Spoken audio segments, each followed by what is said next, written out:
Speaking of, some of those Muslim countries, we should talk a bit about Tucker Carlson, the US podcast host, former Fox News anchor, who has come out in favor of Sharia law. I mean, he was talking about Saudi Arabia, some of the Gulf states, and saying that he thinks that they are free, that they are very recognizing of difference, very welcoming and tolerant, thanks to their underpinning of Sharia law. When people are self-confident, when they're really pleased with what they're doing and they believe that their system is the right system, that self-confidence results in a kind of welcoming attitude. Mm-hmm. So you'll be sitting at dinner in Riyadh, Saudi Arabia, and you'll say, I'm really kind of pro-Jesus, like I'm a Christian. They'll be like, oh, that's so great.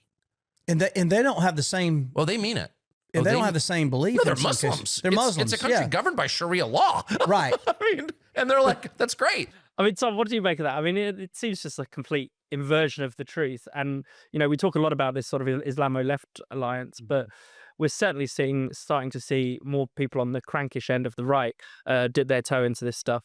And it's interesting trying to follow the train of thought such that it exists. These comments, which seem to have been made in an address in Saudi Arabia itself, as well as on a podcast more recently, where he seems to be kind of getting at, first of all, the idea that the West and America are in a state of utter sort of degeneracy. So to contrast the kind of clean streets and idyllic surrounds of a place like Qatar or a place like Saudi Arabia, with New York City, where, in his words, you'll see, shit on the street and people having sex in ATM vestibules. And then kind of following this on to suggest that because these nations are much more self-confident in who they are, they know where they're from and where they're going, as it were, that they're therefore much more tolerant. It's also, not only is it kind of safer because they're so authoritarian, but also that it's in a sense more open. And he talks about, being at a sort of dinner party in Saudi Arabia and being able to say, I'm actually very pro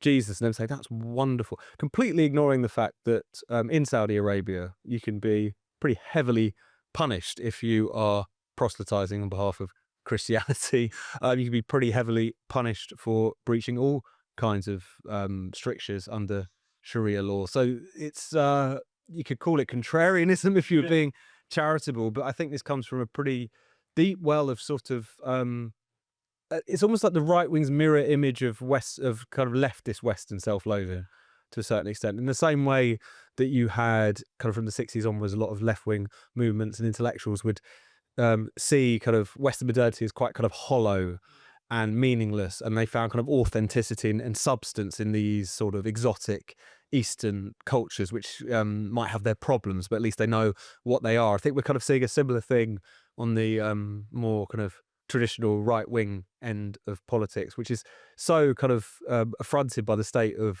Western culture that it is almost seeing a kind of positive contrast in some of the most authoritarian, intolerant and unfree countries imaginable. But it's a journey that Tucker Carlson certainly has been on for some time now, it seems. That's true. It's the absurd end of a journey he began a long time ago. Esther, what do you think? Saudi Arabia, wonderful, free, liberal, tolerant country?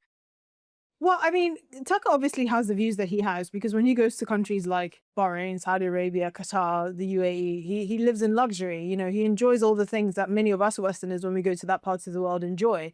He's not a Pakistani or Bangladeshi worker working sort of 18 hours in the blistering heat, or facing labor laws that basically is akin to like modern day slavery. There have been stories of these individuals having their passports seized when they enter the country, being abused by their employers. I mean, the proportion of immigrant labor to the actual local workforce is so great that it's about 2 to 1 in places like Saudi Arabia. So he's clearly speaking of from a position of privilege, which he doesn't recognize because, of course, he is Tucker Carlson, and in his mind, he has principles. But look, Tucker Carlson, whenever I see a headline with something that he says, it kind of reminds me of when I was a kid.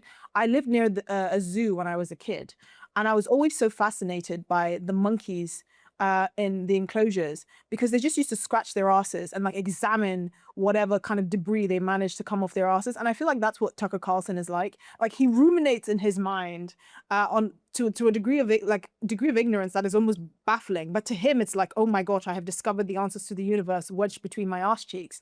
And that's not to say that he's not articulate or intelligent. He knows exactly what he's doing. But to me, it's kind of like having a diet of cow dung.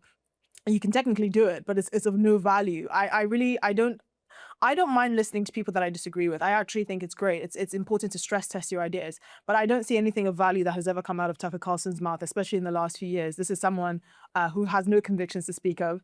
And I don't respect it. I would much more, and I do much more readily read The Guardian and read, left-wing columnists and listen to what they have to say than something that Tucker Carlson says, because this is someone who has no principles. He clearly doesn't understand what he's talking about. And I say this is someone who actually enjoys going to the Middle East. I appreciate it, but I'm also very aware that I am a woman, and that, for example, my experiences traveling to certain parts of the world, like Pakistan, for example, has been made much, much easier because I go with a man. And there's a certain degree of protection that gives me in those kinds of societies. Now, that would be unimaginable, unthinkable in places like the UK and the US, who happen to be modern democracies, which surprisingly, the only actual democracy in the Middle East is Israel. So go figure. So yeah, I don't think he has anything really of value to speak on really very much.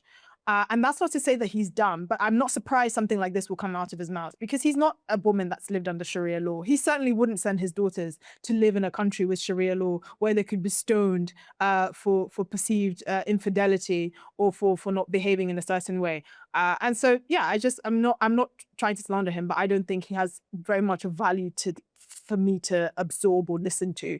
And his ideas are akin to, literally watching a monkey scratch his ass and be fascinated by what they can scrape from the depths of their bum cheeks.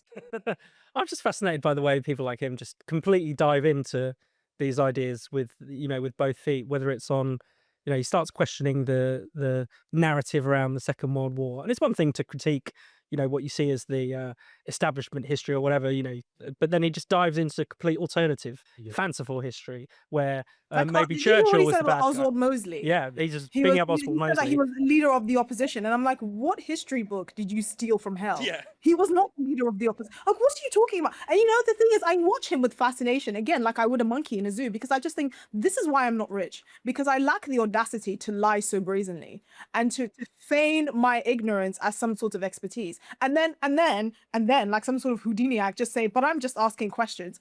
That is why I'm not rich, gentlemen. This is why I am poor, because I have shame. But if you want to be rich, then you can also just do away with any shame that you were born with and just follow Tucker Carlson and just spew out whatever conspiracy theories that you plug into ChatGPT and have spew out. And he is very good at playing dumb, isn't he? So he does that kind of, really harsh. Maybe Sharia is better than Western democratic law. Yeah, the kind of credulousness is fascinating, whether it's this issue or any other. When he went to speak with the Tate brothers in their Romanian compound and just completely uncritically accepted their version of events in relation to the very serious charges, it was like, you're blowing my mind when you say. So there's an element where he's quite a unique individual in that respect, where this kind of newfound kind of Islamophilia seems to, or Gulf state philia, maybe more specifically, which seems to be generated. There's all kinds of speculation about, his funding sources and so on. But I think beyond that, there's also a kind of sense of the way in which he thinks, which is obviously in many respects quite conspiratorial. I mean, this, interested in 9/11, truthorism and all the rest of it.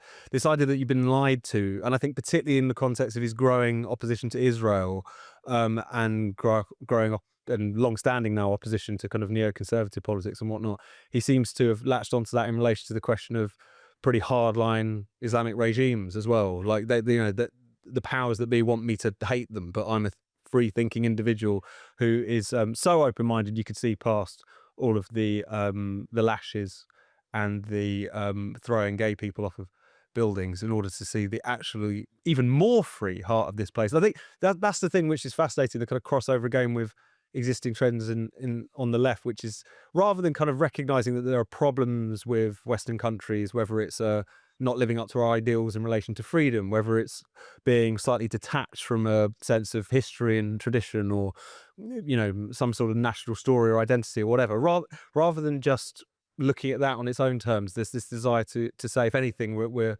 more unmoored, we're more, we're even more authoritarian than these explicitly and purposely medieval in many respects states. So again, I think it's that heady mix of sort of a new right-wing form of Western self-loathing, if you like, married with conspiracy theorizing. And that's where you end up with someone like Tucker Carlson, I suppose.